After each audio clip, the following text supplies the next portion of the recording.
Dubai আন্তর্জাতিক স্টেডিয়ামে Asia কাপের সুপার কাপ পর্বের গুরুত্বপূর্ণ ম্যাচে মুখোমুখি হচ্ছে ভারত ও বাংলাদেশ। উভয় দলের জন্যই এই ম্যাচটা ফাইনাল নিশ্চিত করার ম্যাচ। বাংলাদেশ সময় রাত 8:30টায় মাঠে নামবে দুই দল। ইতোমধ্যে ভারত পাকিস্তানের বিপক্ষে ও বাংলাদেশ শ্রীলঙ্কার বিপক্ষে জয় দিয়ে সুপার 4 পর্বে নিজেদের অবস্থান শক্ত করে নিয়েছে। তবে বাংলাদেশের জন্য খানিকটা দুঃসংবাদ। পাকিস্তান শ্রীলঙ্কার বিপক্ষে জয় দিয়ে নেট রান রেটে খানিকটা এগিয়ে গিয়েছে। বাংলাদেশের কোচ ফিল সিমন্স জানিয়েছেন, ভারতের বিপক্ষে খেলা উপভোগ করার মন্ত্র নিয়েই মাঠে নামবে বাংলাদেশের ক্রিকেটাররা। তিনি আরও বলেন, প্রতিটি দলেরই ভারতকে হারানোর সামর্থ্য আছে। 3.5 ঘন্টার ভেতরে কি ঘটে সেটাই আসল। খেলার ভেতর আমরা যদি একটা সুযোগ পাই তবে সেটা আঁকড়ে ধরতে হবে। জয়ের সুযোগ আমাদের আছে। ভারতের বিপক্ষে মুখোমুখি পরিসংখ্যান 16-1 হলেও ভারত বাংলাদেশ দ্বৈরথ কেবলমাত্র সংখ্যার মধ্যে সীমাবদ্ধ নয়। এটা শুরু হয়েছিল প্রতিবেশী দেশের মাঠের লড়াই হিসেবে, তবে ভিন্ন মাত্রা পায় 2007 সালের ওয়ানডে বিশ্বকাপে, যেখানে ভারতকে হারিয়ে দেয় বাংলাদেশ।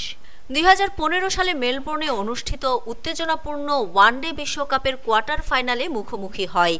সেই ম্যাচে নো বল থেকে শুরু করে নানা ধরনের নাটকীয়তাই ঠাসা ছিল, যা এখনও দুই দেশের ক্রিকেট অনুরাগীদের স্মৃতিতে তরতাজা। 2015 সালে MS ধোনি ও মুস্তাফিজুর রহমানের কাঁধে ধাক্কার ঘটনা, 2016 টি-20 বিশ্বকাপে বেঙ্গালুরুতে শেষ বলে হার, আর 2018 সালে নিদাহাস ট্রফির ফাইনালে কলম্বোতে সবই এই দ্বৈরথকে দিয়েছে আলাদা ওজন। বাংলাদেশের প্রধান কোচ ফিল সিমন্স বলেছেন, প্রতিটি ম্যাচেই কিছুটা উত্তেজনা থাকে, বিশেষ করে ভারতের বিপক্ষে, কারণ তারা বিশ্বের 1 নম্বর টি-20 দল।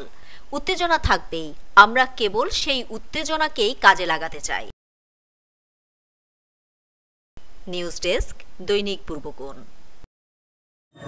ক্রিকেটে ফর্ম সবসময় একরকম যায় না। কখনো একটা বলও কানেক্ট হয় না, আবার কখনো ব্যাট চালালেই 4 ছক্কা। লাইফটাও ঠিক ক্রিকেটের মতোই, সময় সবসময় একরকম যায় না, কিন্তু সময় যেমনই হোক, বাড়ি করাই সবসময় সেরা বিনিয়োগ। সেই সেরা বিনিয়োগ করুন সেরা সব উপকরণ দিয়ে। তাই কিছু টাকা না বাঁচিয়ে বাড়ি করুন বেস্ট সিমেন্ট 7 রিং সিমেন্ট দিয়ে। 7 রিং সিমেন্ট, ভিত্তি আগামীর।